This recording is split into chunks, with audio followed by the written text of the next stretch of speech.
Assalamualaikum warahmatullahi wabarakatuh. Halo, apa kabar anak-anak? Semoga kalian dalam keadaan baik, sehat, dan juga dalam lindungan Allah. Kalian harus jaga kesehatan ya, apalagi pada masa pandemi ini. Kalian harus tetap di rumah. Dan kalaupun keluar rumah ada hal yang penting atau hal yang mendesak, kalian harus patuhi protokol kesehatan juga. Intinya kalian tetap jaga kesehatan. Sebelum masuk ke pembelajaran, kalian bisa berdoa dulu masing-masing. Setelah berdoa, kalian bisa absen di Google Classroom ini. Kalian bisa absen ya di sini. Oke, setelah kalian absen, kita lanjut ke materi. Materi PKN hari ini adalah kita membahas tentang hakikat bangsa dan negara dan juga unsur terbentuknya bangsa. Di sini kita bedakan dulu ya. Di sini kita lihat. Nah, di sini ada perbedaan bangsa dan negara. Bangsa lebih mengarah pada rakyat atau masyarakat atau kelompok yang tinggal dalam suatu daerah. Sedangkan negara adalah tempat rakyat atau masyarakat itu tinggal. Nah, hakikat berbangsa dan bernegara ini adalah menjadi bagian dalam kedua hal tersebut dengan ikut berpartisipasi, menjalani peraturan-peraturan dan bersikap nasionalisme serta patriotisme. Di sini juga ada hakikat bangsa dan negara. Ada 4 ya. Yang pertama itu manusia sebagai makhluk individu dan makhluk sosial. Yang kedua ada pengertian dan unsur bangsa. Yang ketiga ada pengertian dan asal mula terjadinya negara. Yang keempat, yang terakhir ada unsur-unsur pembentukan negara. Nah, kita bahas satu-satu ya. Yang pertama ini, manusia sebagai makhluk individu dan makhluk sosial. Sebagai makhluk individu, manusia terdiri atas 2 unsur, yaitu unsur jasmani atau sering kita sebut dengan raga, dan unsur rohani atau sering kita sebut dengan jiwa.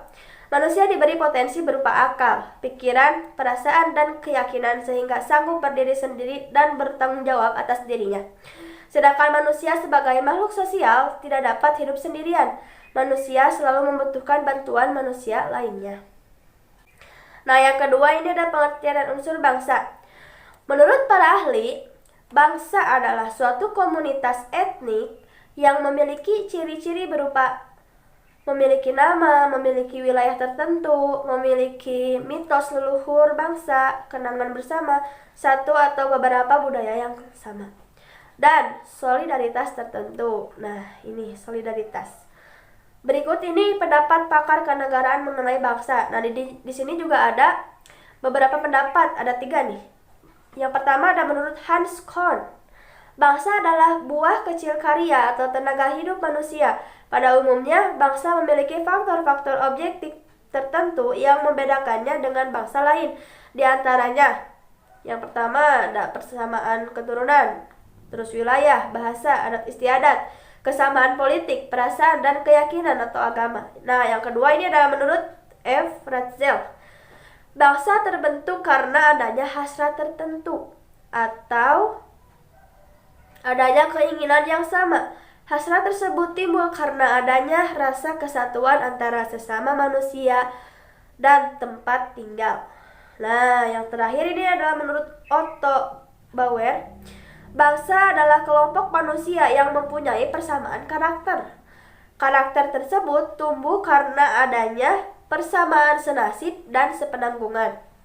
Nah, yang ketiga ini ada pengertian dan asal mula terjadinya negara. Yang pertama ini pengertian negara. Nah, yang pertama ini ada pengertian negara nih.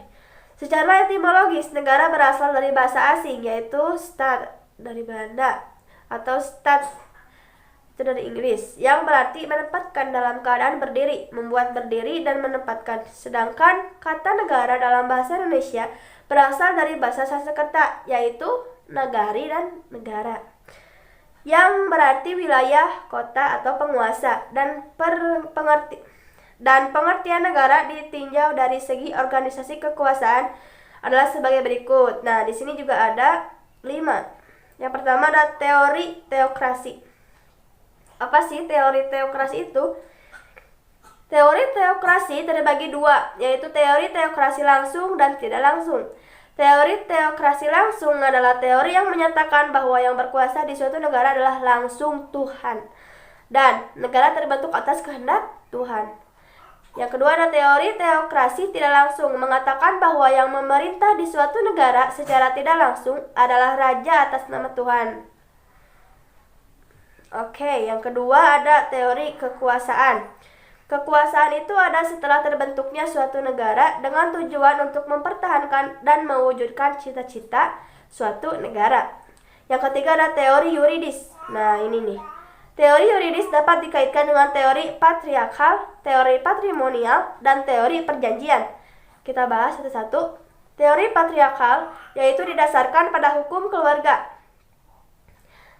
Yang kedua ada teori patrimonial, yaitu raja mempunyai hak memiliki terhadap daerahnya.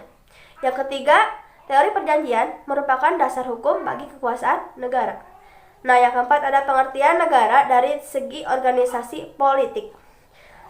Secara sederhana, politik dapat diartikan suatu cara untuk mencapai tujuan. Dengan kata lain, politik adalah aneka ragam kegiatan masyarakat dalam suatu sistem kenegaraan yang menyangkut tujuan-tujuan dari sistem tersebut. Nah, yang terakhir ini yang kelima, ada pengertian negara ditinjau dari segi organisasi kesusilaan. Menurut Hegel, negara adalah suatu organisasi kesusilaan yang timbul sebagai sintesis dari kemerdekaan universal dan kemerdekaan individu. Nah, negara adalah suatu organisasi di mana setiap individu menjelmakan dirinya. Oleh karena itu, merupakan penjelmaan keseluruhan individu, maka negara memiliki kekuasaan tertinggi. Kekuasaan yang dimiliki oleh negara tidak dimiliki oleh organisasi-organisasi lain. Nah, ini juga ada asal mula terjadinya negara. Pendapat mengenai asal mula terjadinya negara ini ada berapa pendapat nih? 5 sama. Ada teori ketuhanan yang pertama. Teori ini berpendapat bahwa timbulnya suatu negara tersebut atas dasar kehendak Tuhan. Yang kedua ada teori perjanjian masyarakat. Teori ini berpendapat bahwa negara muncul karena adanya perjanjian masyarakat di mana seluruh warga mengikat diri dalam perjanjian bersama.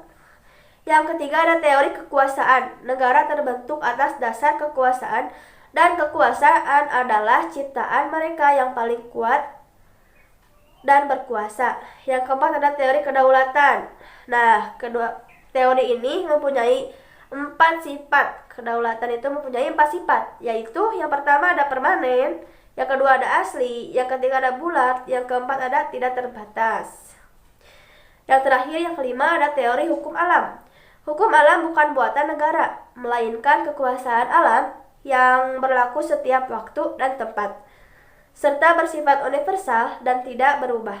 Nah, ini yang keempat ada unsur-unsur pembentukan negara. Ada beberapa syarat minimal yang harus dipenuhi agar suatu wilayah dapat disebut sebagai negara.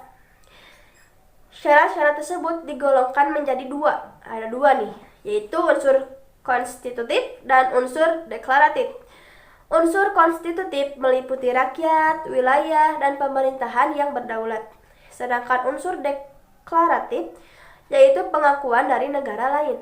Nah, segitu dulu materi yang disampaikan hari ini. Sekarang kita lanjut, ada kuis nih. Ada kuis, ada 2 soal.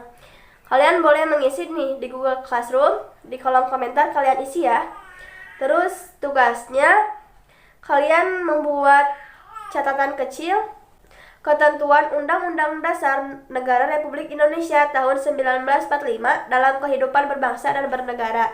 Nah, kalian ini buat catatan kecil, kalian cari sumbernya dari buku atau dari internet, majalah yang lainnya. Kalian